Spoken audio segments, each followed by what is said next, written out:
Subscribe करें और bell दबाएं ताकि कोई खबर रह न जाए।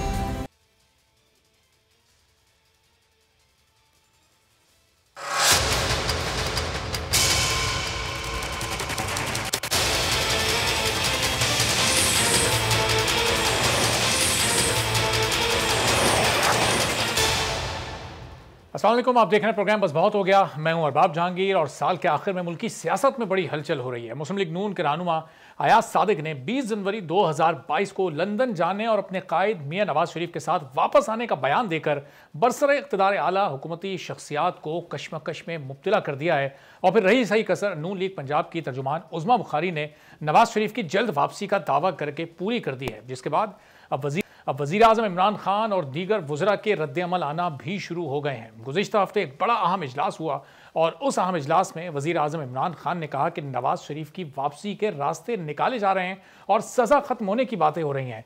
एक मुजरिम की सज़ा भला कैसे ख़त्म की जा सकती है और चौथी बार उसको कैसे वज़ीर आज़म बनाया जा सकता है। और अगर नवाज शरीफ की सज़ा ख़त्म करनी है तो फिर सारी जेलों को खोल दिया जाए और सारे कैदियों को आज़ाद कर दिया जाए।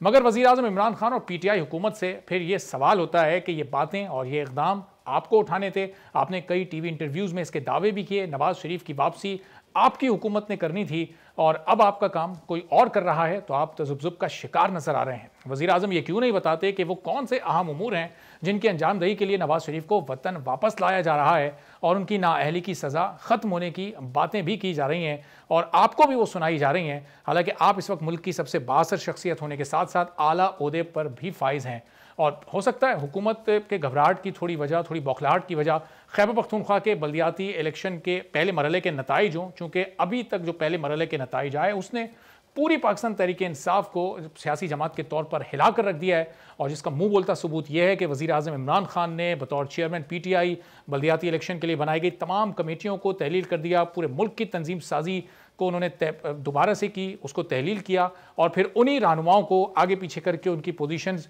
थोड़ी सी आगे पीछे की गई और उन्हीं के हाथ में दोबारा इन तमाम कमेटीज़ को दे दिया गया। अब इस इंतहाई कदम का क्या नतीजा होगा, क्या इसका फैसला दूसरे मरहले के नताइज और पंजाब की बल्दियाती इंतखाबात से ज़ाहिर हो जाएगा।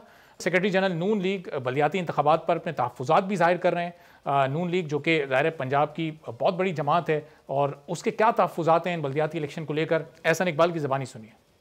इस मुल्क में जमहूरियत को मजबूत देखना चाहते हैं तो बल्दियाती इदारे उसकी बुनियाद हैं और अगर हुकूमतें अपनी मर्जी के साथ इस तरह बल्दियाती इदारों के साथ खलवाड़ा करती रहेंगी तो कभी भी पाकिस्तान में जमहूरियत की बुनियाद मजबूत नहीं हो सकती। मैं समझता हूँ कि इमरान खान और उस्मान बुज़दार ने साबित कर दिया है कि वो पाकिस्तान के ताकतवर तरीन हुक्मरान हैं। अब इस पूरी सियासी सूरत हाल में आसिफ अली जरदारी भी बड़ी मायने खेज गुफ्तगू गुज़िश्ता तकरीबन एक हफ्ते से कर रहे हैं। गढ़ी खुदाबख्श में आज बेनज़ीर भुट्टो की 14वीं बरसी के मौके पर आसिफ अली जरदारी ने गुफ्तगू की। वो अचानक वहाँ पर पहुँचे थे, आज वो दोपहर तक इस्लामाबाद में मौजूद थे और वहाँ पर गुफ्तगू करते हुए उन्होंने यकीन दिलाया कि आपकी हुकूमत एक बार फिर आएगी और अपने मुख्तसर खिताब में साबिक सदर ने बिलावल भुट्टो जरदारी को अगला वज़ीर आज़म भी नामजद कर दिया। क्या गुफ्तगू उन्होंने आज इस मौके पर की, ज़रा ये भी सुनिएगा। आने वाला है कि जब आपकी हुकूमत दोबारा आएगी और इंशाअल्लाह आपके दिन भी बदलेंगे और ये सब बदलेगा बिलावल। पाकिस्तान की अवाम का ये नसीब नहीं है कि हम हमेशा गरीब रहें। और इससे पहले जब चेयरमैन पीपल्स पार्टी बिलावल भुट्टो जरदारी ने यहाँ पर खिताब किया था तो उन्होंने पूरे मुल्क के सूबाई सदूर से कहा था कि तैयारी पकड़ लें और अब पूरे मुल्क में एक मुतारिक तहरीक चलानी है, इस हुकूमत को घर भेजना होगा। उन्होंने क्या कहा था ये भी सुनिए, फिर गुफ्तगू शुरू करते हैं। सूबाई ओहदेदार को हिदायत करता हूं कि तैयारी पकड़ो, मैं आ रहा हूं। बस जियाले आप अपना तैयारी पकड़े, वजीर आजम भी आपका होगा। अब पीपल्स पार्टी इस वक्त ये दावे कर रही है कि अगली हुकूमत और अगला वज़ीर आज़म पीपल्स पार्टी का होगा। उधर मियां नवाज शरीफ की वापसी की बातें भी चल रही हैं और एक स्क्रिप्ट से मुताल्लिक कयास आराइयाँ हो रही हैं कि एक स्क्रिप्ट तैयार है, मियां साहब वापस आएंगे, पहले जेल जाएंगे, फिर अदालतों में उनके लिए ज़मानत की दरख्वास्तें और केसेस ख़त्म करने की दरख्वास्तें दायर होंगी, फिर उनको वहाँ से रिलीफ मिलेगा और फिर वो एक बार फिर हुकूमत संभालेंगे और अगली हुकूमत उनकी होगी। अब इस स्क्रिप्ट में ये कौन तैयार कर रहा है, पहली बात तो ये, और किस हद तक इसमें सदाकत है और सियासी जमातों का इस सिलसिले में क्या मौक़िफ़ है, ये जानते हैं। सेनेटर अब्दुल कयूम साहब नून लीग के सीनियर रहनुमा हमारे साथ मौजूद हैं, अब्दुल कादिर मंदुखेल साहब पाकिस्तान पीपल्स पार्टी के सीनियर रहनुमा और PTI से सीनियर रहनुमा जमशेद इकबाल चीमा साहब हमारे साथ मौजूद हैं। तो हाफिज़ अब्दुल्ला साहब BJUI से हमारे साथ मौजूद हैं, उनकी भी नुमाइंदगी शामिल होगी। जमशेद इकबाल चीमा साहब, सबसे पहले आप, चूँकि ज़ाहिर है हुकूमत आप हैं और आपका काम था मियां नवाज़ शरीफ साहब को वापस लाना। इमरान खान साहब ने कई बार इससे मुतालिक दावे भी किए, खुद बात करने की बरतानवी वज़ीर आज़म से बात की, आप तो नहीं कामयाब हो सके। अब अगर मियाँ साहब वापस आ रहे हैं तो क्या हुकूमती सफ़ों में इससे कोई खलबली मच रही है, कोई प्रॉब्लम है आपको उनकी वापसी से, कुछ परेशान है हुकूमत? देखें, एक मुजरम है जो फरार है, छुप के बैठा हुआ है बिल में, वो कह रहा है खलबली मच गई। यार कोई खुदा का खौफ करें क्या, मतलब मुस्लिम लीग नून को तो मेरा शायद वो ख़त्म हो गई है, वो एक कोई सेंटिटी ख़त्म हो गई, कोई आपकी अपनी बात की क्रेडिबिलिटी, कोई सेल्फ रिस्पेक्ट होती है बंदे की। सेनेटर, MNAs, MPA, साबक वज़रा, खलबली मच गई है। भाई एक मुजरम है, छुप के बैठा हुआ है, भागा हुआ है, लोग उसका जीना हराम किया। यहाँ प्रोटोकॉल होता है, वहाँ जीना हराम किया हुआ लोगों ने। बाहर निकलते हैं लोग चोर चोर कह रहे हैं, कोई काला, को गोरा, को अरबी, को दूसरा, जो मिलता है कहते थीफ थीफ कहता है। वहाँ वो रह रहे हैं और यहाँ आने से खलबली मचेगी। भाई आए इस मुल्क में, देखें उनके इस मुल्क में उन्होंने तीन बार हुकूमत की है। यहाँ के लोगों ने आज भी सेकंड लार्जेस्ट पार्टी हैं, यहाँ के लोगों की नुमाइंदगी करें। यहाँ आके वो जेल में रह के अपने आप को देखें, उन पर इल्ज़ामात हैं, उनको सज़ा मिली, बकौल उनके वो सज़ा गलत मिली, तो वहाँ आके दोबारा अदालत में अपील करें, आके सुरखरू हो जाएँ। हमें तो खुशी होगी कि वो एक सियासतदान जो है, साबिक़ वज़ीर-ए-आज़म है 3 बार का, वो सुरखरू हो। उस पर जो करप्शन के चार्जेस हैं, मनी लॉन्ड्रिंग के चार्जेस हैं, नाअहली के चार्जेस हैं, अमानत में ख़यानत के चार्जेस हैं, उसमें सुरखरू हो। हमें तो इस बात की खुशी होगी, बजाय इसके कि एक बंदा फरार हो जाए, वहाँ जाके बहाने बनाए। हुकूमत चैलेंज से ये दरखास्त करने पर क्यों आ गई? अब ऐसा लगता है कि हुकूमत सिर्फ अब मियाँ साहब के अपने फैसले के रहमो करम पर है कि वो चाहें आना तो ही वो आ सकते हैं, हुकूमत लाने में मुकम्मल तौर पर नाकाम हो चुकी है। देखें, ये आप कह लें कि दुनिया में तकरीबन ऐसा $1350 बिलियन, $1350 बिलियन गरीब दुनिया से अमीर दुनिया की तरफ सालाना ट्रांसफ़र होता है। पूरी दुनिया के करप्ट हुक्मरान जो है उनके लिए सेफ़ हेवन्स हैं। आज अगर दुनिया में देखें तो शायद सबसे ज़्यादा जो पर कैपिटा इनकम है, ये टॉप 5 कंट्रीज़ उनमें आयरलैंड है। आयरलैंड में है क्या? आयरलैंड में सर्दी के अलावा क्या है? वहाँ पे सिंपल सेफ हेवन्स हैं। दुनिया में सेफ हेवन्स बनी हुई हैं, करप्ट लोगों की पैसे ला के वहाँ पार्क करते हैं वो हुकूमतें उनको। बरतानिया उन मुल्कों में से एक मुल्क है। बरतानिया उन मुल्कों में मनी लॉन्ड्रिंग की जन्नत है। ये इन्होंने फजूल हरकतें की हुई हैं कि दुनिया को ये जमहूरियत सिखाते हैं, दुनिया को ये आप कह लें एथिक्स सिखाते हैं, दुनिया को जमहूरी कदरें सिखाते हैं। भाई ये करप्ट लोगों की जन्नत है। ये करप्ट लोगों को वहाँ पर महफूज रखते हैं। हमारा मुजरम एक अल्ताफ़ हुसैन यहाँ पर कत्ल किए हज़ारों, उसने उन्होंने आज तक हमें नहीं दिया। ये आप कह लें इस मुल्क के जितने मनी लॉन्ड्रर थे वो सारे उन्होंने रखे हुए हैं। Nawaz Sharif the prime example. सो आप कह लें कि ये तो शर्मनाक किस्म के लोग हैं, ये दोगले लोग हैं, ये झूठ बोलते हैं। तो चीमा साहब, ज़ाहिर है हुकूमत है, आप लोग कुछ ऐसे आपस में ताल्लुकात कायम करें, कुछ ऐसे मुआहदे करें तो कि फिर ऐसे लोगों का तबादला हो सके। मैं आपकी तरफ वापस आता हूँ। कादिर मंदुखेल साहब, अब जरदारी साहब भी मुख्तलिफ वाक़यात में मुख्तलिफ मौक़ों पर ये बात कर चुके हैं कि मियाँ साहब को वापस आना चाहिए। अभी कुछ अर्से पहले उन्होंने बड़ी शदीद गुफ्तगू की थी मियाँ साहब की वापसी से मुताल्लिक। तो अब पीपल्स पार्टी क्या चाहती है? मियाँ साहब वापस आएँ और फिर आप लोग खुद भी इस वक्त ज़रा हुकूमत की तरफ देखें। नून लीग की कोई डील होता है, आप लोग देख रहे हैं, और डील से मुताल्लिक आप पर भी इल्ज़ाम लग रहे हैं कि पीपल्स पार्टी अगली सिलेक्टेड हो सकती है। अक्सर मौक़ों पर नून लीग की तरफ से भी ये बात हुई है। देखिए, अक्सर लोग अगर डील की बात कर रहे हैं और ख़ास तौर पर आपने बिजली की बात की है तो वो किस तरह कहती है? यानी बिजली के 2 तार है, एक शहबाज शरीफ साहब, एक नवाज शरीफ साहब। कोई एक गर्म एक ठंडा, कभी एक मुफाहमत की बात करता है, दूसरा मुज़ाहमत की बात करता है, और फिर डील अगर नहीं हुआ तो फिर पीडीएम और इस तरह जमातों को सारा लेते हैं। तो उसको बिल्कुल नहीं करना चाहिए। बाकी आप पीपल्स पार्टी की बात करें, पीपल्स पार्टी एक जमहूरी पार्टी है पिछले 50 साल से, और हम किसी डील शील के ना हमारा ये कोई है। हम आवाम की ताकत, आवाम की डील करते हैं। और आपने देखा है पीपल्स पार्टी जहाँ डिक्टेटर्स ने, चाहे जनरल मुशर्रफ हो या जनरल ज़ियाउल्लाह को, उन्हें ख़त्म करने की कोशिश की है। 80,000 कोड़े हमारे कारकुनों को मारे गए। हमारी कायद को, बेनज़ीर को शहीद किया गया। कादिर साहब, ये पीपल्स पार्टी की जिस दौर की आप गुफ्तगू कर रहे हैं, इस तरफ तो आते हैं जरा मैंने मियां साहब से मुताल्लिक जो सवाल पूछा था कि नून लीग की कहीं किसी से कोई डील होती, पीपल्स पार्टी को दिखाई दे रही है? मैं आपको यही कुर्बानी आपको गिनवा रहा हूं पीपल्स पार्टी की है कि हमारी कायद को झूठे केस में हमसे अलग की है, बीबी को जयशर दत्तू ने हमसे अलग कर दिया है, फिर उसके बाद जाके आसिफ अली जरदारी साहब के पास, फिर बिलावल साहब को, और फिर हमारे खुर्शीद शाह साहब की, फिर हमारी अदी फरियाल को रात 12 बजे जेल की सलाखों में धकेल दिया, आगाज सिराज दुरानी की। ये सारी चीजें मैं आपको यूँ बता रहा हूँ कि जमहूरी लोग हैं, और अगर हम किसी डील शील पे होता ना, तो ना तो हम फांसियां चढ़ते, ना हम कत्ल होते, ना हम घोड़े मार खाते, ना हम जेल, तो हम डील कर देते, चले जाते और डील हो जाती, वापस आ जाते, और फिर मजाक बन गया। अदालतों का भी है, मैं वैसे थे कानून के तालिब इल्म, मुझे 28-29 साल सुप्रीम कोर्ट तक प्रैक्टिस हो गए। ऐसी मुकदमा तो मैं समझ लूँ कि मेरे लिए या मैं अपने आने वाले नस्लों के लिए, मैं खुद सही लॉ यूनिवर्सिटी को पढ़ाता भी हूँ, तो मैं ये सारी चीज़ों को तो मैं एक तरफ हूँ कि खुद हमारी अदलिया कुछ भी सोचना चाहिए,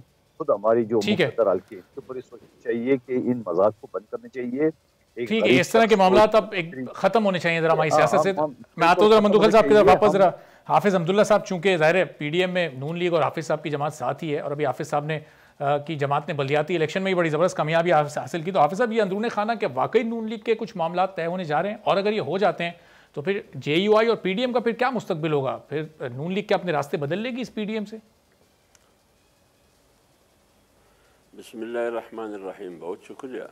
देखिए, ये जो नून लीग या जिसके साथ बात बनती है, या मियां नवाज शरीफ साहब को रिलैक्सेशन और रियायत दी जा रही है, या मियां नवाज शरीफ साहब की वापसी हो रही है, ये बातें तो हुकूमती और इख्तिदार की ऐवानों से ये सुनाई दे रही है। अब ये जो इमरान खान ने ये तकरीर की, या उन्होंने ये स्टेटमेंट दागा कि चौथी बार के लिए एक बार फिर नवाज शरीफ को वज़ीर-ए-आज़म बनाया जा रहा है, उनको रिलीफ दी जा रही है, उनके केसेस को ख़त्म किया जा रहा है, वगैरह वगैरह।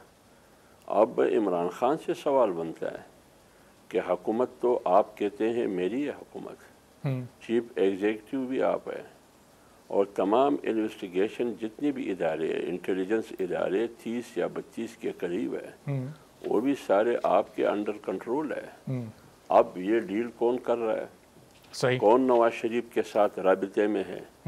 अगर आप है राबिते में, डील भी आप कर रहे हैं, एनआरओ भी आप दे रहे हैं, तो फिर सामने आके सीधी बात करे, कौन को बता दे कि उनके खिलाफ जितने भी फैसले हुए थे वो मेरिट की बुनियाद पर नहीं थे, वो सिर्फ नवाज शरीफ को हटाने के लिए थे, या उनकी सियासत को या उनको माइनस करने के लिए थे। फिर लोगों को धोखा क्यों दिया गया? अगर आपके इल्म में नहीं है और नवाज शरीफ को लाया जा रहा है, या उनके साथ राबिते हो रही है, या उनको चौथी बार एक बार फिर मौका दिया जा रहा है वज़ीर-ए-आज़म बनाने के लिए, जब आप अपने आप को वज़ीर-ए-आज़म भी कहते हैं, अपने आप को चीफ एग्जीक्यूटिव भी कहते हैं, भी आप कहते हैं कि मेरी है, तो फिर ये नाअहली और नालायकी नहीं है कि आपकी हुकूमत में ये सब कुछ हो रहा है और आपके इल्म में नहीं है?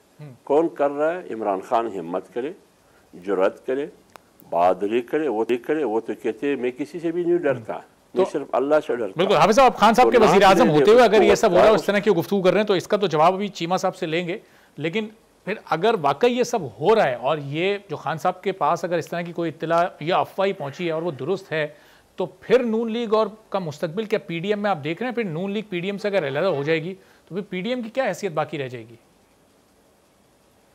देखिए, ये पहले तो ये साबित हो जाए कि ये राबिते हो रहे हैं या नहीं हो रहे हैं, और मियाँ साहब आना चाहते हैं या नहीं। मियाँ साहब का आना ना आना, इसका इन्हिसार उनकी सेहत पर है, उनकी बीमारी पर है, ये उनकी पार्टी का फैसला होगा कि उनकी सेहत आने की इजाज़त देता है या नहीं देता है।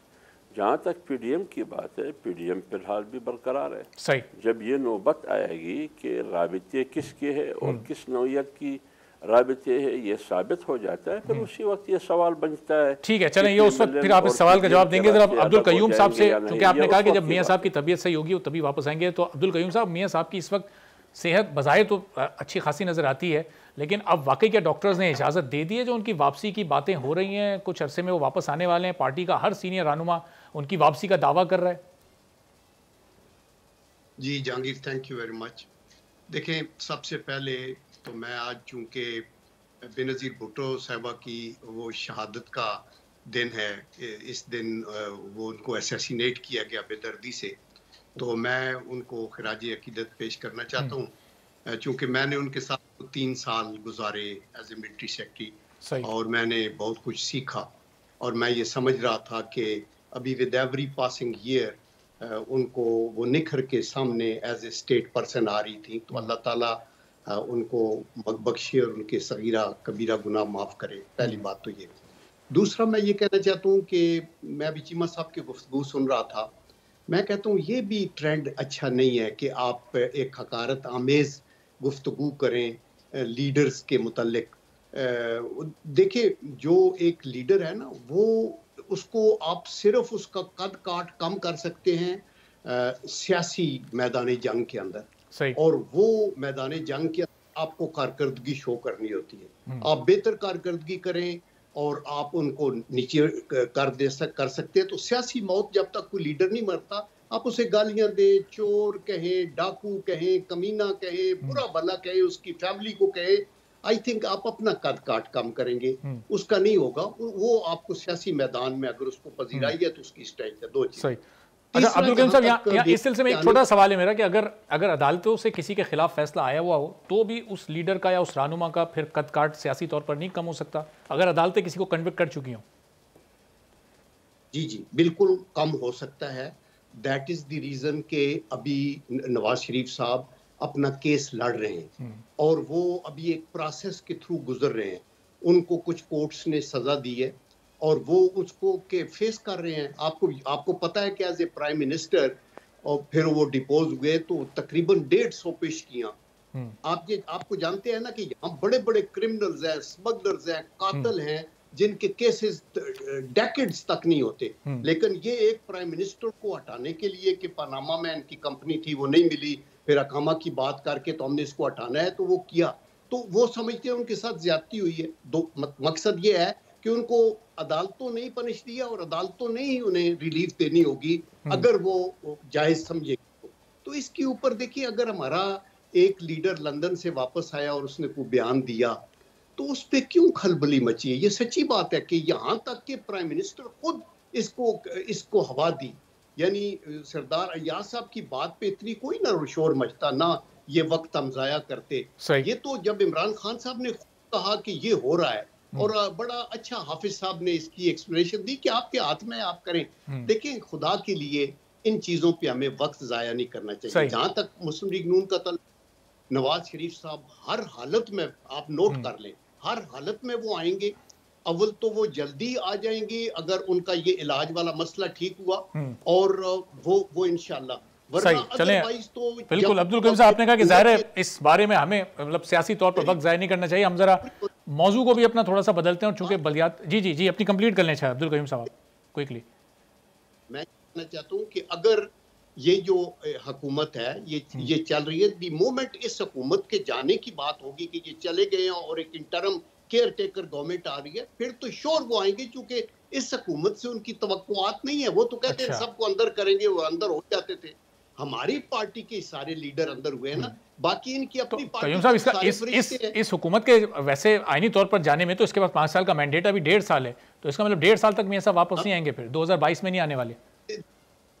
मैं ये कह रहा हूँ कि वो जल्दी आएंगे, और वो यहाँ आके अगर जेल में भी होंगे तो इनके लिए एक परेशानी होगी। अच्छा। जहाँ उन्होंने कोई कत्ल हुआ नहीं, उनकी बेल हो सकती है, उनको अपना केस लड़ेंगे, अदालतें जो फैसला करेंगी उस पर सरे तस्लीम कम होगा। ठीक है, लेकिन ये नहीं चलें। अब जमशेद इकबाल चीमा साहब, ये इमरान खान साहब ने ज़ाहिर केपी के बलदियाती इलेक्शन का नतीजा आया, बड़ी मायूसी हुई पाकिस्तान तहरीक इंसाफ के सपोर्टर्स को। ख़ुद खान साहब ने पार्टी की पूरी तंजीम को तहलील किया, फिर वो नई तंजीमें बनी, लेकिन उसमें हमें तमाम वही सब पुराने लोग ही नज़र आ रहे हैं। मसलन एजाज चौधरी साहब पंजाब में ऐसा क्या नहीं कर सके जो शफकत महमूद साहब कर देंगे, और क्या केपी के दूसरा मरहला खान साहब उसकी खुद निगरानी करेंगे, फिर पंजाब का बलदियाती इलेक्शन क्या आप जीत जाएंगे रातों रात? इसमें कोई मतलब एक इनकलाब आ जाएगा पार्टी में? अच्छा, पहली बात तो ये कि मैं जनरल साहब की बात से इत्तेफाक करता हूँ। जनरल शाह साहब बड़े शरीफ आदमी हैं और बड़ी साफ़ सुथरी बात करते हैं। देखें, मेरी मजबूरी क्या है? मेरी मजबूरी यह है कि जब मुझे आप एक क्रिमिनल का नाम लेके या चलो क्रिमिनल से अलावा कन्विक्टेड, मेरे मुल्क की 2 अदालतों ने, एक यू कैन से कि नैब अदालत ने और दूसरा सुप्रीम कोर्ट ने, 2 अदालतों ने मियाँ साहब को, एक ने ताहयात और एक ने 10 साल उनको नाअहल किया और उनको सज़ा दी। तो जिस पर जो कन्विक्टेड है और उसकी वजह से मफरूर हैं, वो उनका नाम अगर इतना कि जी उनके आने से रन कांप रहा है, हुकूमत कांप रही है, हुकूमत गिरने वाली है, अनस्टेबल हो गई है, इस तरह की बातें करेंगे तो मेरे मुंह से इस तरह की बात निकल जाएगी। अदरवाइज़ मैं नहीं करना चाहता। सच्ची बात है, ये बात जनरल साहब की बात ठीक है, इस तरह नहीं लेना चाहिए नाम। लेकिन देखिए, अगर आप उन्हें फरिश्ता बना के पेश करेंगे तो मैं बताऊँगा कि सर उन्होंने फलानी जगह चोरी भी की थी, ठीक है, फलां जगह उन्होंने मुँह मारा था, फलां जगह उन्होंने अपने मैंडेट से हट के किया था, फिर मुझे मजबूरी हो जाएगी। अगर आप फरिश्ता साबित ना करें, सिर्फ मियां नवाज शरीफ साहब कहें, तो मैं भी मियां नवाज शरीफ साहब कह के बात बाकी कर लूंगा। सो मेरी गुजारिश ये है कि सच्ची बात है, मियां साहब को बहुत ज़्यादा उनकी बेइज्जती आप करवाते हैं कि आप मियां जनरल साहब तो बड़ी साफ़ सुथरी बात करते हैं, लेकिन अक्सर लीडर ऐसे आते हैं जो ऐसे उनको ऐसा फरिश्ता बना के, ऐसा ताहयात कायद और जनाब कायदे आज़म का सानी और ये वो इस कौम का मोहसन बना के पेश करते हैं। फिर हमें बताना पड़ता है कि मियां साहब ने अपनी औलाद समेत बहुत सारे पैसे लूटे हुए इस मुल्क से और लूट के फरार हुए। चीमा साहब, ये तो तंजीमें 9 हुई, अब इसमें पाकिस्तान तहरीक इंसाफ की इसमें नया क्या हुआ है? इसमें क्या नया हुआ है? अच्छा, जस्ट एक बात बताना चाहता हूँ कि देखें, हमजा शहबाज साहब यहीं पे ना रहते हैं, शहबाज शरीफ साहब भी रहते हैं, लेकिन उनका छोटा बेटा सलमान शहबाज क्यों भागा हुआ है? इसकी वजह क्या है? मतलब अदालतें हमजा शहबाज को तो इतवार को भी ज़मानत दे देती हैं और उन अदालतों को भी आगे फेस करने को सलमान शहबाज तैयार ना हो कि जनाब यहाँ पे इंतकामी कार्रवाइयाँ हो रही हैं। भाई अदालतों में तो बहुत सारे लोग आपके सहूलतकार बैठे हुए हैं। जहाँ इतने सहूलतकार आपके बैठे हुए हैं, वहाँ भी आके अपने कानून को फेस करने को तैयार नहीं है या भागने को तैयार हैं, तो फिर आप फरिश्ते ना बने, कम से कम हमें थोड़ा सा उनका नाम मियां नवाज शरीफ साहब ले। बड़ी तफसील से जनरल साहब की बात का जवाब आ गया, आप पहले साबित करें। अब जरा जो पीटीआई की तंजीमें 9 हुई है, ये कैसे नतीजे बदलेगी आगे बल्दियाती इलेक्शन के? दूसरी बात, इसमें नया क्या है? दूसरी बात ये है कि बेसिक जो हुआ है वहाँ पे केपीके में आप कह लें कि शायद कुछ तंजीम में उस तरह की वीकनेस थी या इतने स्ट्रांग लोग नहीं थे कि उन्होंने MNAs को, MPAs को, वज़रा को, गवर्नर साहब को उन्होंने अलाउ कर दिया कि आप अपनी मर्ज़ी के या आप कह लें कि उनके कहने पे उन्होंने कैंडिडेट फाइनल कर दिए। उन्होंने ज़्यादातर किनशिप कर ली। वो जो एक रिवाज था यू कैन से कि पुरानी सियासत में जिसके ख़िलाफ़ हम मैदान में आए थे, उन्होंने वही हरकत कर दी। उस हरकत की तो उसको वर्कर ने रिएक्ट किया है। वर्कर का बनता था कि वर्कर की तरबियत 17 साल इस बात पे की गई कि आपने एक ताकत का और पैसे का इर्तकाज जो है उसके खिलाफ हमारी तहरीक है, तहरीक इंसाफ इसका नाम है। ये पैसे का इर्तकाज और ताकत के इर्तकाज के खिलाफ है। अब वहाँ पे ख़ानदानों पे पहले अपने से आगे भाई पे चले गए, भाई से आगे भतीजे पे चले गए, दामाद पे चले गए, वहाँ से आगे रिश्तेदारों पे चले गए या दोस्तों पे चले गए। तो ये ताकत का इर्तकाज की जो कोशिश थी उसे हमारे वर्कर ने, तो इसका मतलब जो गलती हुई उसको खान साहब ने तस्लीम किया और फिर उसको सुधारने की कोशिश की। तो अब जो दूसरा मरहला होगा हाफिज अब्दुल्ला साहब, तो उसमें अब खान साहब एक तो खुद निगरानी करेंगे, फिर तंजीमें 9वीं पार्टी की हो चुकी है, तो अब ये गलतियां नहीं दोहराई जाएंगी पहले मरहले वाली। तो वो तो मरहला आपने जीत लिया, अब इसका मतलब पीटीआई कमबैक करने के लिए तैयार है दूसरे मरहले में। हाफिज साहब, टफ टाइम देगी आपको। बात यह है जहांगीर भाई, आप खुद अंदाज़ा लगाइए, अगर ट्रैक रिकॉर्ड देख के इमरान खान का, मैंने कल भी किसी टॉक शो में यह बात की कि इमरान खान की ट्रैक रिकॉर्ड उनकी हुकूमत की, उनकी हुकूमती हिकमत अमली और कारकर्दगी की कि इस 3.5 साल या 4.5 साल में वो न पाकिस्तान को कुछ बेहतर दे सका, न पाकिस्तानी आवाम को कुछ बेहतर दे सका। उन्होंने सबसे पहले जब कंटेनर पर थे 126 दिन धरने में, वो पुराने पाकिस्तान का नोटिस ले रहा था कि पुराने पाकिस्तान में बिजली की कीमत ये है, गैस की कीमत ये है, करप्शन का ये रेशो है, वगैरह वगैरह। लिहाजा पुराना पाकिस्तान नाम है तबाही का, मैं एक नया पाकिस्तान बनाने जा रहा हूँ, कौम ने मेरे साथ देना है। तो जब वो उनको लाया गया, उनको मुसल्लत किया नया पाकिस्तान बनाने के लिए, तो लिहाजा आप ख़ुद देखिए अब पूरा पाकिस्तान कबाड़ खाने का मंजर पेश कर रहा है। कहीं भी आपको बेहतरी नज़र नहीं आएगी क्योंकि उन्होंने पुराने का नोटिस लिया, नया बनाने जा रहा है। अब न नया पाकिस्तान सामने आ रहा है, न पुराने पाकिस्तान का कोई मंजर है। काज-ए-आज़म का पाकिस्तान तो दूरबीन में भी नज़र नहीं आ रहा है। इन्होंने मईशत की तबाही का नोटिस लिया कि पाकिस्तान की मईशत तबाह हो चुकी है। अब इसने इसकी हुकूमत ने मईशत यहाँ तक पहुँचा दी कि अभी पाकिस्तान के स्टेट बैंक को हाफिज साहब, आप मईशत की बात की आपने, अभी ये दूसरा एक और मिनी बजट जो पेश होने जा रहा है, मैं आ रहा हूँ, मैं उसी पर आपको लेकर आ रहा हूँ, लेकिन एक छोटे से ब्रेक के बाद हाफिज साहब एक ब्रेक के बाद इसी आगाज करेंगे। आपके पास मैं आऊंगा, फिर मंदूखेल साहब के पास और अब्दुल कयूम साहब के पास भी इस मौजू को लेकर चलेंगे एक छोटे से ब्रेक के बाद।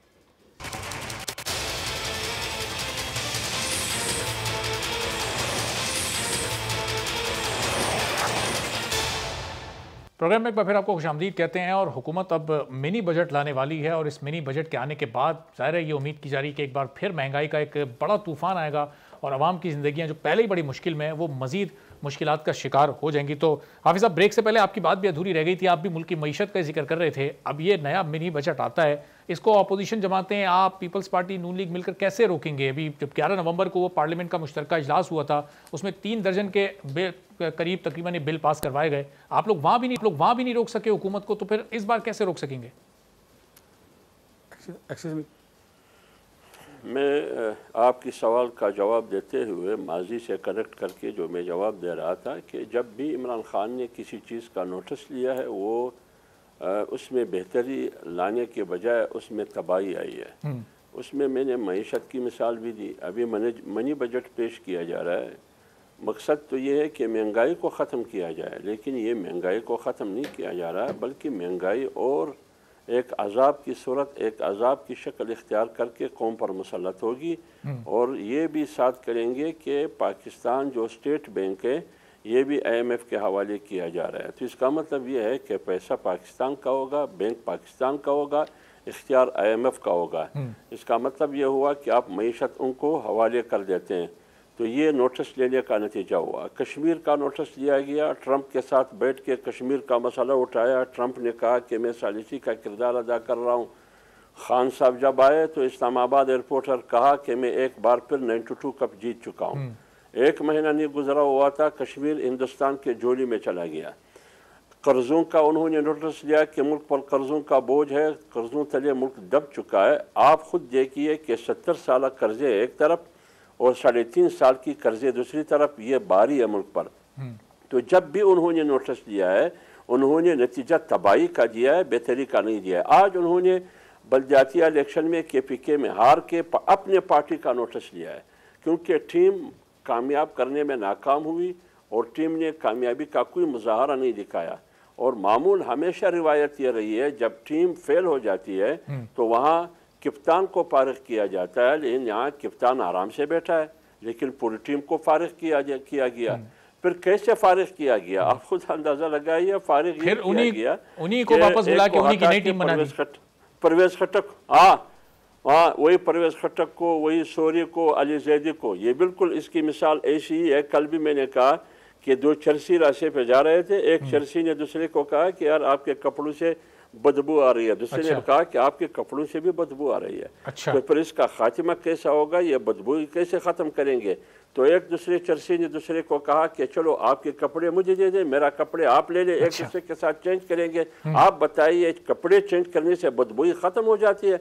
जब तक आप ये गंदगी की पूरी ढेर नहीं हटाएंगे कप्तान समेत। चलें फिर ये इसको तब्दील करने का फॉर्मूला क्या होगा? फिर जरा मंदूखेल साहब से जरा मैं ये जानता हूँ। मंदूखेल साहब, जरदारी साहब से फॉर्मूला मांगा गया, उन्होंने तो मना कर दिया। कर लूं मैं जी अब्दुल्ला साहब कंप्लीट कर लें। चलिए आप कंप्लीट कर लें, जुमला पूरी कर लूं। इसलिए इस हुकूमत का खात्मा ज़रूरी है कि ये हुकूमत अब अजाब मुसल्लत बन चुकी है इस कौम पर और इस मुल्क पर। लिहाजा अब कौम ने फैसला करना होगा और उन क़ुव्वतों ने जिसके सहारे पर यह हुकूमत खड़ी है कि हमारे सामने 2 चीज़ें हैं, या तो मुल्क है 22 करोड़ आवाम, या तो इमरान खान। क्या हमने इमरान खान को बचाना है या पाकिस्तान और पाकिस्तानी कौम को बचाना? चलें अब्दुल्ला साहब, ये पॉइंट आपका आगे, मैं जरा आपकी तरफ, मैं वापस भी आपकी तरफ आता हूं। इमरान खान को रुखसत करेंगे, पाकिस्तान को बचाएंगे। अब कादिर मंदूखेल साहब, ये जरदारी साहब से किसी ने फार्मूला मांगा, उन्होंने तो मना कर दिया कि पहले आप इस हुकूमत को घर भेजें फिर हम फार्मूला देंगे। ये जिन मुश्किलात और मसाइल का खुलासा किया इस वक्त हम्दुल्ला साहब ने, इन तमाम का क्या फार्मूला है जरदारी साहब के पास? कैसे इस मुश्किल से, इस मसले से मुल्क को निकालेंगे? क्योंकि वो बता रहे हैं कि अगली हुकूमत अब उन्हीं की और बिलावल वजीर आजम होंगे। देखिए, पहली बुनियादी बात तो ये है कि आसिफ जरदारी साहब पाकिस्तान का सुप्रीम कमांडर सदर पाकिस्तान रह चुका है, तमाम अदारे उनके अंडर है, तमाम अदारे आने वाले जूनियर को जानते हैं, और फिर ये अदारे वक्तन फ़ौक़्तन मुख्तलिफ सियासी लीडरान से मुलाकातें भी करती है, उनसे तजावीज़ भी मांगती है, उनको मशवरा भी देती है, उनको अपनी पाइपलाइन की तरफ लाने की कोशिश भी करते हैं। तो ये सिलसिला तो सब पाकिस्तानी पे आया है, इसमें दो राय तो है नहीं है। अब रहा जरदारी साहब का, और जो बाज़ टीवी चैनल ये बता रहे हैं कि हमारी डील हो रही है, देखिए अगर डील हमारी होती है ना तो जरदारी साहब ये बात नहीं करते। इसके एग्जैक्ट मिसाल ये है, मिसाल के तौर पे आपको प्रोड्यूसर साहब मुझसे रब्ता करे और मैंने आपकी शो में नहीं आना हो, तो मैं बोलूँगा भाई पहले आप ये सारे चैनल उठा के मेरे घर ले आओ, उसके बाद मैं आपकी शो में आना है। इसका मतलब मैंने नहीं आना है। क्यों? जरदारी साहब ये चीज़ समझ रहे, जो जिन लोगों ने इमरान खान को इस कुर्सी पे बिठाया है, उसका मिसाल हाफिज अब्दुल्ला साहब भी जानते हैं। पश्तो में एक मिसाल है कि जानमाज को खड़ा कर दोगे, नमाज कौन पढ़ाएगा? नमाज तो इमरान याजी साहब ने खुद ही पढ़ना है। अच्छा। वो नमाज क्या? लेकिन मंदुगल साहब फिर आज तमाम दिन जरदारी साहब फिर नौडेरो में क्यों नहीं थे? वो दोपहर तक फिर इस्लामाबाद में क्यों थे? नौडेरो पहुंचे शाम में बिल्कुल, और वहां पर किसी को पता नहीं था कि वो पहुंचने वाले हैं। सरप्राइज एंट्री हुई उनकी वहां पर, वरना सुबह तक तो इस्लामाबाद में ही थे। नहीं, देखो मेरी बात सुनो, अभी आप लोग सनसनी आप फैलाने की कोशिश करें। मेरे लीडर है, मुझे पता है कि बीबी शहीद के इस अहम मौके पे वो दुनिया के किसी कोने में भी उसने गड़ी खुदा बख्शाना है, और अभी भी मैं उस शहीद बीबी की बरसी से वापस कराची जा रहा हूँ, और कल सुबह इस्लामाबाद सेशन चल रहा है, मुझे वहाँ आना है। तो ये कहना कि सुबह जरदारी साहब इस्लामाबाद में थे, दोपहर में कैसे पहुँच गया, तो इस्लामाबाद में थे तो कहाँ क्यों बात कर रहे थे, किससे बात कर रहे थे, ये सारी बातें मंदुगल साहब असल में माजी में ये हुआ करता था, पिछले चंद सालों से होता था कि जरदारी साहब, बिलावल साहब वो एक दो रोज पहले वहां पर पहुंच जाया करते थे। वो पहले भुट्टो साहब के मज़ार पर भी हाजिरी हुआ करती थी, और वहाँ एक दो रोज पहले से बिल्कुल एक माहौल बन जाया करता था। मैं आपको एक बात बताऊं कि जरदारी साहब अभी 2-3 दिन पहले भी नवाबशाह में थे, यानी लड़काना से 1-8 घंटे के फासले पे थे। आपने वो मुख्तलिफ फुटेज भी देखा, वो झूलते हुए भी जरदारी साहब को ने देखा, सब मीडिया ने देखा है, तो वो नवाबशाह में थे। तो बात ये होता ना कि अगर वो इस्लामाबाद एक दिन के लिए गए तो इसमें कौन सी ये बात कि क्या वो ठीक है। अच्छा मंदुगल साहब, कनेक्शन आपका थोड़ा जरा कमजोर है मंदुगल साहब, चूंकि इस वक्त आप रास्ते में। गेट नंबर 4 से गुजरना पड़ता है। हाँ सही। मैं वापस आपकी तरफ आता हूँ जरा। अब जमशेद इकबाल चीमा साहब के लिए चूंकि बड़े सवालात खड़े हो गए, पहले जरा अब्दुल कयूम साहब से भी उनके पॉइंट ऑफ व्यू और उनके भी सवालात ले लें, फिर एक साथ चीमा साहब की तरफ चलेंगे। तो अब्दुल कयूम साहब, ये एक तो केपी का अभी दूसरा मरहला बल्दियाती इंतखाबात का होना है, फिर पंजाब के बल्दियाती इंतखाबात बड़े इंपॉर्टेंट हैं। अगर तो ये नून लीग इसमें कामयाबी हासिल करती है तो ज़ाहिर है फिर आपकी जमात को पंजाब में मकबूल और हुकूमत को गैर मकबूल समझा जाएगा। लेकिन अगर हुकूमत ने कामयाबी हासिल कर ली तो फिर ये तमाम अफवाहें, कयास आराइयाँ हैं कि मियाँ साहब आने वाले हैं, अवाम में बड़ी पॉपुलैरिटी है, ये तो फिर दम तोड़ जाएंगी। अब्दुल कयूम साहब देखें, ये तो बिल्कुल ठीक बात है कि जिस पार्टी की अच्छी फॉलोइंग होगी या पजीराई होगी वही सुरखरू होगी ना। ये तो कोई दो स्टैंडर्ड तो नहीं हो सकते। अभी जब खैबर पख्तूनख्वा में आप देखें कि जमीयतुल उलमा फजलुर रहमान ग्रुप ने स्वीप कर दिया है, तो हम ये कहते हैं कि उनकी पजीराई है। उनको तो इन्होंने सिफर से ज़रब दी हुई थी और क्या कुछ नहीं कहा फजलुर रहमान साहब को की तज़हीक के लिए। हर जगह पे हर एक बड़ी वहाँ किसी का डीजल का कभी जिक्र किया, कभी क्या कहा। तो इसलिए अगर पंजाब में तहरीक इंसाफ अच्छे वोट्स लेती है और जीतती है तो बिस्मिल्लाह, वो तो बात ठीक है। मैं 2-3 बातें करना चाहता हूँ। देखिए, पहला बात ये हुई है, नवाज शरीफ साहब को हम लोग या पार्टी वाले फरिश्ता बना के पेश करते हैं। नो, ये बिल्कुल गलत बात है। कोई इंसान भी फरिश्ता नहीं होता, नाउज़ुबिल्लाह। कभी भी हम ऐसे नहीं कहते, गलतियां हैं और उनके ऊपर केसेस हैं। हमने ये कहा कि उनको अदालतों से सजा हुई है, अदालतों से ही वो रिलीफ ले सकते हैं, अदरवाइज नहीं। हाँ, मतलब है कि कंट्रोवर्शियल सुप्रीम कोर्ट के चीफ जस्टिस ने इमरान खान साहब को सादिक एंड अमीन का लक़ब दिया हुआ है, जो कि एक नबियों की बात है। हम उस डिटेल के अंदर हम नहीं जाते। दूसरी बात मैं ये कहना चाहता हूँ, और ये सच्ची बात है, कि इन 3.5 सालों में बखुदा जो नुकसान मुल्क का हो चुका है और जिससे आपकी कौमी सलामती भी खतरे में है, इसका एहसास सिर्फ अपोजिशन को ही नहीं है, ये जो न्यूट्रल वोटर्स हैं उनको भी है, बल्कि इवन तहरीक इंसाफ के रैंक एंड फाइल के अंदर आप खुद सहाफ़ी आप जाके चेक करें, लोग खुदा की कसम परेशानी के आलम है कि इसको रिट्रीव आपके कैसे किया जाएगा। तो इसलिए आई थिंक हमें वक्त इन चीजों पे नहीं जाया करना कि जरदारी साहब ने क्या कहा या नवाज शरीफ साहब आएंगे या नहीं आएंगे। उनके इंडिविजुअल केसेस हैं, अदालतों ने सजाएं दी, अदालतें उन्हें रिलीफ देंगी तो रिलीफ मिलेगी, अदरवाइज कोई नहीं। और कोई डील शील का देयर इज नो। सिर्फ ये है कि हुकूमत को चाहिए कि अभी भी वक्त जाया ना करें और इनका जो ब्रिगेड है टोटल आ जाता है, ये जो इनके अनइलेक्टेड ये जो एडवाइजर्स हैं, बाखुदा जितना नुकसान वो करते हैं इमरान खान साहब का और उनकी हुकूमत को और शख्सियत का, और कोई भी नहीं। उनकी लैंग्वेज देखें, उनके बॉडी लैंग्वेज देखें और गाली गलोच और सब कुछ। आई थिंक अगर वो हुकूमत वाले लोग अकोमोडेटिव होते हैं, आप बहुत सी बातें सुनते हैं, कई दफा कई बदतमीजियों को भी बर्दाश्त करते हैं बिकॉज आपने हुकूमत चलानी हो। लेकिन इधर तो आप देखें सारे रिकॉर्ड को। तो मैं यही एडवाइस करूंगा कि ये हुकूमत को दिल बड़ा करना पड़ता है, ज़ाहिर है तनकीद को सुनना भी पड़ता है और फिर अपना रवैया और अपनी बातों को भी बड़ा दुरुस्त और मुनासिब रखना पड़ता है। तो जमशेद इकबाल चीमा साहब, दो बड़ी वजूहात ये बल्दियाती इलेक्शन में आपकी शिकस्त की सामने आई थी। एक तो आधे वज़राए कह रहे थे कि महंगाई की वजह से, और एक जो गलत टिकट था, गलत टिकट्स के मसले पर तंजीम तहलील हो गई, खान साहब ने एक्शन ले लिया, खुद निगरानी करेंगे। ये महंगाई के मसले को कौन कंसीडर करेगा? महंगाई कब कम होगी? अगर ये कम नहीं हुई तो ये अगले बल्दियाती इलेक्शन के नताइज केपी में भी फिर पंजाब में भी ये इसी तरह आपके खिलाफ जाती रहेगी आवाम पे। देखिए इसमें अरबाब, इसमें अगर तो आप कह लें कि वाकई लोग समझें, देखिए हमारे यहाँ 22 करोड़ से ज़्यादा लोग हैं हमारे पास, 22 करोड़ से ज़्यादा लोग हैं। 22 करोड़ लोग अगर ये समझें कि महंगाई हमारी वजह से है तो हमें कोई वोट ना मिले यहाँ पे। हम आज भी केपी की भी बात करें तो केपी में सिंगल लार्जेस्ट पार्टी हैं। हमारी जो तहसील काउंसिल का इलेक्शन हुआ है उसमें 8,70,000-72,000 हमें वोट पड़ा है। जमीयत उलमा इस्लाम को वोट पड़ा है 8,30,000। मुस्लिम लीग नून और पीपल्स पार्टी का आलमोस्ट फाया हो गया वहाँ पे। सो ये गलत टिकटों के बावजूद है। अगली बार आप देखेंगे तो ये बिल्कुल ऐसे डिफरेंट होगा। और अभी भी नेबरहुड काउंसिल का वोट कैलकुलेट करेंगे तो वो भी हमारे ज़्यादा वोट हैं। अच्छा, सो बेसिक बात यह है कि जो महंगाई है, थोड़ा सा अंडरस्टैंड करें इसको कि 2-3 मेजर चीज़ें हैं जो महंगाई को कंट्रीब्यूट करती हैं। एक आपकी एनर्जी है, एक आपकी फूड है और तीसरी मेटल है। जनरल साहब इसको बड़ा अच्छी तरह समझते हैं, आप मंदुहेल साहब भी समझते हैं। एनर्जी, मेटल और फूड। आपकी एनर्जी 90% इम्पोर्टेड है। एनर्जी में 3-4 किस्में इसकी आप कह लें कि तेल दुगना महंगा हो गया, कोयला 250 गुना महंगा, 250% महंगा हुआ, और LPG आपकी 400% महंगी हुई। 400% या 500% जो चीज़ महंगी हुई। एनर्जी 90% इम्पोर्टेड है, उसका इफेक्ट आप पे आना था, आया। हमने कम आने दिया कि अपने टैक्स कम किए, कम आने दिया, वो आया उसका इम्पैक्ट। फूड पे आ जाए जो आप तरक्की करते हैं, अच्छा एक मिनट, जो आप इम्पैक्ट करते हैं आपका एनर्जी पे का इम्पैक्ट बढ़ जाता है। दूसरी बात है जी फूड की।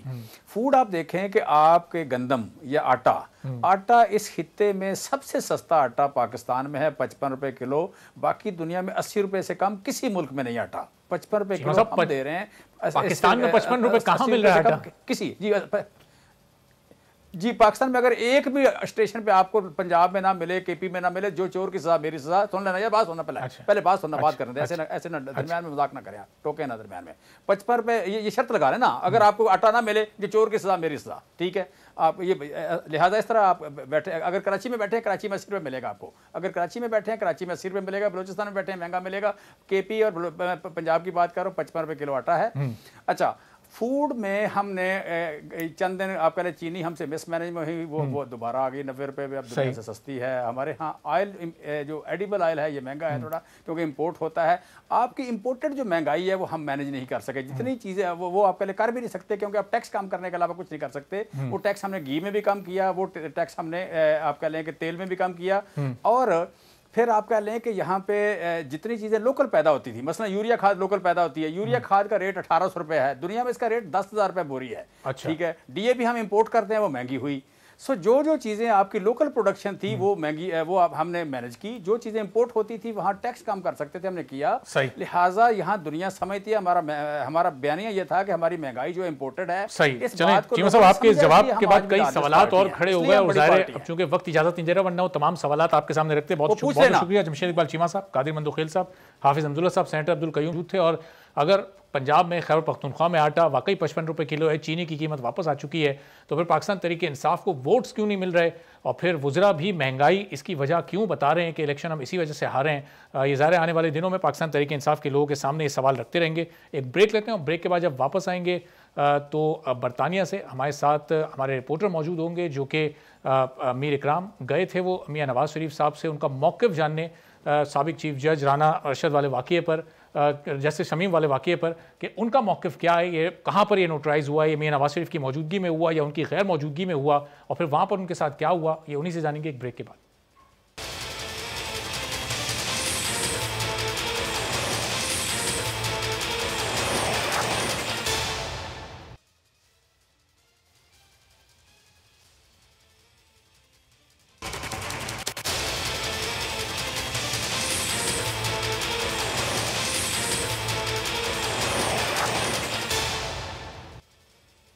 प्रोग्राम में एक बार फिर आपको खुशामदीद कहते हैं। और जो मनाजिर अभी आपने देखे ये एवनफील्ड अपार्टमेंट्स लंदन के बाहर के मनाजिर थे जहां इस वक्त मियां नवाज शरीफ मुकीम है और नोटराइजेशन की बात हो रही है जो जैसे राना शमीम की जानिब से अदालत में भी सामने आ चुका है। और उससे मुताल्लिक ये खबर सामने आई है एक अंग्रेज़ी अखबार के फसादत से कि इसको की नोटराइजेशन जो हुई है ये मियां नवाज शरीफ की मौजूदगी में हुई है। अब इस पर नून लीग का मौक़िफ़ जानना बड़ा ज़रूरी था, तो बोल न्यूज़ के नुमाइंदे लंदन में मौजूद है मीर इकराम, वो गए वहाँ पर, उन्होंने कोशिश की कि नून लीग का या मियां साहब का इस पर मौक़िफ़ वो जान सकें, लेकिन वहाँ पर ये प्राइवेट सिक्योरिटी गार्ड्स मौजूद थे जिन्होंने उस अपार्टमेंट के, उस बिल्डिंग के करीब भी उनको नहीं जाने दिया और वहाँ पर उनसे उनका कैमरा छीनने की भी कोशिश की गई, कैमरे को बंद करवाने की भी कोशिश की गई।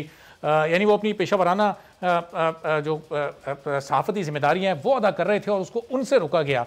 तो अब मीर इकराम इसके ख़िलाफ़ ज़ाहिर कानूनी कार्रवाई करने का इरादा रखते हैं क्योंकि लंदन के तो जो रूल्स हैं, जो लॉज हैं वो बड़े सख्त हैं। और क्या ये वाकई एक दुरुस्त एक मुनासिब अमल था कि अगर कोई आपका मौक़िफ़ जानने जा रहा है तो उसको आपके प्राइवेट सिक्योरिटी गार्ड्स रोकें और वहाँ कवरेज ना करने दें और उसको अपनी जिम्मेदारियाँ भी अदा ना करने दें। मीर इकराम हमारे साथ मौजूद हैं। मीर साहब बहुत शुक्रिया प्रोग्राम के लिए, आपने वक्त निकाला ही। आप वहाँ पर रिपोर्टिंग करने गए थे, आप तो वहाँ पर सीधा अपने गए थे, ये क्यों आपको वहाँ पर रोकने की कोशिश की गई और ये एक्चुअली ये थे कौन लोग? ये प्राइवेट सिक्योरिटी गार्ड्स मियां नवाज शरीफ के थे, ये वहाँ सिक्योरिटी पर मामूर थे, इनकी क्या जिम्मेदारी थी? आप तो बहरहाल अपनी जिम्मेदारी अदा करने गए थे। जी बिल्कुल, जैसे हमारी ऑफिस ने कहा कि खासतौर पे ये जो राना शमीम के हवाले से एक एफिडेविट की बात हुई कि भाई वहाँ पे नवाज शरीफ के ऑफिस में उसको स्टैम्प किया गया है, साइन किया गया है, ये चीज सामने आई है। तो इसकी तस्दीक करना या इनकी मौक़िफ़ लेने के लिए कि नून लीग इस पर क्या मौक़िफ़ रखती है, इसलिए मैं पहुंचा वहां पर कि किसी एक से कम उनका मौक़िफ़ हासिल किया जाए। लेकिन हम क्या करते वहां पर, तो अभी हम पहुंचे अपनी बात करने, लोग थे जो लोग बात कर रहे थे कि यहाँ पर कोई नहीं है, नजर नहीं आ रहा है। तो इतनी ही देर में ये दो हमलावर मुझ पे हमलावर हो गए। अच्छा। कुछ समझ नहीं आया कि क्या इनका मकसद था, क्यों। आप देख रहे हैं कि एक सहाफी है, एक काम कर रहा है अपना, ये नहीं कि आम बंदा है, उसको नजर आ रहा था कि कोई रिपोर्टिंग कर रहा है, बंदा अपना काम कर रहा है, उस पर जाकर इस तरह से हमलावर उन्होंने रिपोर्टिंग को रोक देना, ये तो खुल्लम खुल्ला, यानी ये नहीं है कि कुछ नजर नहीं आ रहा, उनको नजर आ रहा है एक बंदे के हाथ में माइक है, वो रिपोर्टिंग कर रहा है, अपना काम कर रहा है। अच्छा मीर साहब, इनके आपको इनके रवैये से क्या लगा? क्या ये हर आने वाले रिपोर्टर के साथ यहाँ ऐसे ही करते हैं जो भी यहाँ पर कवरेज के लिए आता है, या फिर इन्होंने आपके हाथ में ज़ाहिर बोल का माइक होगा, आपको देखा तो आपके साथ इनका रवैया ज़रा थोड़ा ज़्यादा तज़ीक आमेज़ था? बिल्कुल, रवैया खौफ फैलाना था हमारे साथ। न मालूम क्या उनके जहन में बात आई, क्या किसने ऑर्डर दिए उनको, लेकिन हाँ ऐसा सुनने में आया कि इन्होंने पहले भी कुछ लोगों के साथ, इन्हीं लोगों ने ऐसा रवैया रखा, हमलावर हुए बहुत पहले, क्योंकि मैंने पुलिस में रिपोर्ट करवाई है और अच्छा। इन लोगों के नाम पहले मौजूद है, इन लोगों ने ऐसे किया है लोगों पे अटैक। लेकिन अच्छा। कुछ मनपसंद भी हैं जिनको ऊपर अटैक नहीं किए जाते, वो जो उनकी मर्जी के, जो उनसे सवाल ले लें, जो उनकी मर्जी के सवाल करें, बहुत सारे ऐसे लोग हैं। खैर मैं उस तरफ नहीं जाता, मैं इस पॉइंट पे जोर रहूंगा कि सहाफियत जिम्मेदारी के मौके पर अगर कोई बंदा अपना काम कर रहा है, वो किसी चैनल का हो, किसी अखबार से हो, अपना काम कर रहा है, उसको काम करने दे, उस पर करना, उसको रोकना। मीर साहब, जब आपने पुलिस में रिपोर्ट करवाई तो पुलिस ने फिर ज़ाहिर है चूंकि वहाँ का जो सिलसिला है, जो कानून जिस तरह कदम उठाता है वो पाकिस्तान से तो बिल्कुल मुख्तलिफ माहौल है, कानून की अमलदारी है वहाँ पर, तो पुलिस अब एक्शन लेगी इन लोगों के खिलाफ कोई? बिल्कुल, पुलिस अपनी इन्वेस्टिगेशन करती है और पुलिस का यहाँ का एक बहुत बेहतरीन सिस्टम है कि आप जो इंसिडेंट हुआ या कोई ऐसा वक़्वा हुआ तो आपको पुलिस को बताना चाहिए। वो पुलिस को बताया, पुलिस ने अपनी इन्वेस्टिगेशन की और पुलिस अगर वो वहां पे पहले भी ऐसे कुछ हुआ तो फौरन से पहले उसको पिक अप। अमीर साहब, ये फुटेज जो इस वक्त हम देख रहे हैं जिसमें वो आपको धक्का भी दे रहा है, रोकने की कोशिश भी कर रहा है, तो ये फुटेज भी आपने फिर पुलिस से शेयर, लंदन पुलिस से शेयर की? वो हर चीज देखते हैं, वो एविडेंसेस हैं, गवाह हैं, उसके हर चीज मौजूद है, और ये पब्लिक प्रॉपर्टी है, ये कोई किसी के घर में दाखिल नहीं हुए, किसी के वहां पे कोई ऐसा काम नहीं कर रहा था कि जिससे किसी को नुकसान पहुंच रहा हो, कोई ऐसी चीज नहीं थी। वो अपनी जिम्मेदारी एक सहाफी पूरी कर रहा है, आप आकर उसको इस तरह से धौंस, जबरदस्ती, धमकियां, खून छीनना और इस तरह से हमलावर होना, ये वो सारी चीजें हैं जो जाहिर सही। चलें अभी साहब, इस वाकये पर जाहिर है पुलिस जो भी एक्शन लेगी यकीनन लेना भी चाहिए, उसको मंतक के अंजाम तक भी पहुंचाना चाहिए, और जो भी इनकी सजा बनती है वो इनको देनी चाहिए। लेकिन ये मियां साहब की वापसी से मुतालिक बड़ी पाकिस्तान में भी इस वक्त अफवाहें, कयास आराइयां गर्दिश कर रही हैं। अयाज सादिक साहब वहाँ मिलने गए थे, क्या उनकी मुलाकातों में गुफ्तगू हुई है, और वाकई मियां साहब वहां पर इस वक्त क्या खबरें हैं इस सिलसिले में, क्या वापस पाकिस्तान 1-2 माह में आने वाले हैं? अच्छा, ये सियासत के ना भाई खेल हैं, यानी हर सियासतदान, हर टीम अपना शोर शराबा करती है, तो ये भी अब पाकिस्तान में अपने जो इनके वोटर्स हैं उनको दूसरी जो असल चीज है, जो यहाँ पर जो फजा में यहाँ ब्रिटेन में जो गर्दिश कर रही है, वो इनका है इमिग्रेशन केस, जो असल हकीकत है कि इनका केस कमजोर है, बहुत वीक है। उसमें ऐसा नजर आ रहा है कि उसमें इनको कोई कामयाबी होती नजर नहीं आ रही। और दूसरी चीज ये है कि क्योंकि आइंदा चल के जो कुछ भी इंतखाबात या इनके जो वहां पे वोटर है उनको जोश दिलाने के लिए ये सब कहा जा रहा है। अगर तो ये इसका मतलब मीर साहब के अयाज सादिक साहब कोई खास पैगाम नहीं लाए थे, और वो कोई खास पैगाम वापस लेकर भी नहीं गए, और फिर अब जब वो दोबारा लंदन आएंगे अभी जनवरी में, तो फिर वो कोई खास पैगाम का जवाब नहीं लाएंगे। इसका मतलब ये सब सिर्फ एक बयानिया बनाने की कोशिश की जा रही है। यस, ये एक डेवलप करना, ऐसे हलचल डेवलप करना, ना मालूम क्या होने वाला है, ये झूठ मूठ की बातें। जो मुझे नजर आता है, जो मेरा जाती तजरिया है, वो ये है कि बस एक एनवायरनमेंट क्रिएट किया जा रहा है कि ना मालूम क्या होने वाला है, एक तजस्सुस पैदा किया जा रहा है दर हकीकत पर्दे के पीछे सिवाय चालबाजियों के, यानी ये सियासी चालें हैं, हकीकत कुछ नहीं है। सही। अच्छा मीर साहब, चूंकि वक्त थोड़ा कम है, अगर ये मियां साहब का इमिग्रेशन केस वो हार जाते हैं और उन्हें वापस पाकिस्तान आना पड़ता है, तो ये गवर्नमेंट टू गवर्नमेंट उनको उनके पाकिस्तान गवर्नमेंट के हवाले किया जाएगा, या फिर वो आजाद होंगे पाकिस्तान आने में और फिर पाकिस्तान को एयरपोर्ट से उनको फिर जेल शिफ्ट करना पड़ेगा? ये जेल से गए थे, अगर ऐसा हुआ तो सीधे जेल ही जाएंगे, इसके अलावा कोई रास्ता नहीं है, क्योंकि जो बंदा जेल से इलाज करवाने आया वो वापस अदालत तो नहीं है। बरतानवी हुकूमत तो इनको पाकिस्तानी हुकूमत के हवाले नहीं करेगी ना, ये आएंगे आजाद हैसियत में वापस। अच्छा, ये इसमें देखना ये है कि क्या पाकिस्तानी गवर्नमेंट इस केस को यहाँ पे किस तरह से फॉलो अप कर रही है। गवर्नमेंट ऑफ पाकिस्तान और बरतानिया की हुकूमत के दरमियान क्या ईमेल्स या लेटर्स या क्या चल रहा है, सही। वो एक अलग चीज है, वो खबरें भी हैं, लेकिन यह है कि ये समझे कि इनके केस को कोई फॉलो नहीं कर रहा, या इमिग्रेशन के दूसरे मैटर्स को यकीनी तौर पे जिस तरह सियासत में अपोजिशन होती है, इसी तरह से यहाँ पर भी लोग हैं जो इस चीज को फॉलो कर रहे हैं कि क्या नतीजे निकलते हैं। चलें, बहुत बहुत शुक्रिया। अमीर इकराम साहब लंदन में बोल न्यूज़ के नुमाइंदा हमारे साथ मौजूद थे और बता रहे थे कि लंदन में सूरत हाल बिल्कुल मुख्तलिफ, वहाँ पर इमिग्रेशन का केस में नवाज शरीफ का बहुत कमज़ोर है और उन्हें पाकिस्तान वापस आना पड़ सकता है, और यहाँ पर यह बयानियाँ मजबूत करने की कोशिश की जा रही है कि अंदरूनी खाना कोई डील हो रही है और उस डील के तहत मियां नवाज शरीफ को वापस बुलाया जा रहा है। बहरहाल आने वाले दिनों में ये सूरत हाल मज़ीद वाज़ेह हो जाएगी। आज के प्रोग्राम से इजाज़त दीजिए, अल्लाह।